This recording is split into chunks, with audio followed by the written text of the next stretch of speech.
இந்திய ராணுவத்துக்கு கோவம் வந்தா என்ன நடக்கும்னு தெரியுமா?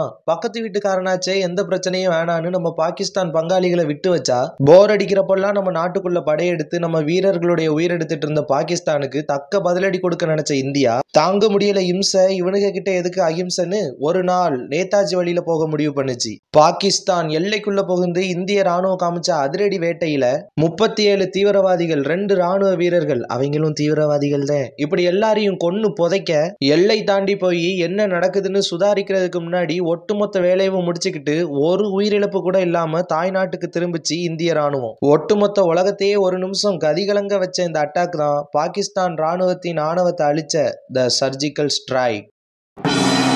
என்னது, பங்களாதேஷ் தனி கண்ட்ரியா மாற காரணம் இந்தியாவா?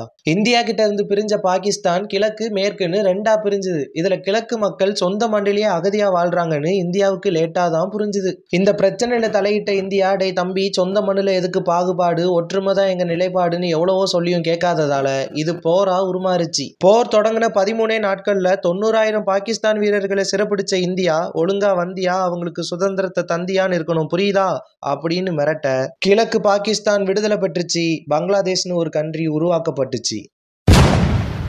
இந்தியா சைனா மத்தியில நடந்த மிகப்பெரிய போர். இந்த போர்ல நம்ம தோல்வியை தழுவ போறோம்னு தெரிஞ்சுக்கிட்ட இந்தியா தன்னோட படைகளை திரும்ப கூப்பிடுது. இந்தியா தோல்வியை ஒத்துக்குச்சு, நம்ம நாடு வெற்றி அடைஞ்சிடுச்சுன்னு ஆணவத்துல சீன படைகள் இந்திய எல்லைக்குள்ள நுழைஞ்சுது. அடுத்த 2 நிமிஷத்துல அவங்க கண்ட கனவெல்லாம் கலைஞ்சுது. இந்தியாக்குள்ள காலடி எடுத்து வச்ச அடுத்த நொடி மாறி மாறி குண்டுமலை பொழிய கதி கலங்கி போன சைனா தப்பிச்சு ஓட தேடிச்சு வழிய. சுமார் 72 மணி நேரம் ஒட்டுமொத்த சீன ராணுவத்தையும் இந்தியாவோட வீதியில உயிர் போற பீதியில கலங்கி நிக்க வச்சது. களத்துல ஒத்த ஆளா நின்னு 300 சீன வீரர்களை கொன்னு வீர மரணம் அடைஞ்ச இந்திய ராணுவ வீரர் ஜஸ்வந்த் சிங், அவரோட கடைசி மூச்சு இருந்த வரைக்கும் இந்திய எல்லைய எவனும் தாண்டல.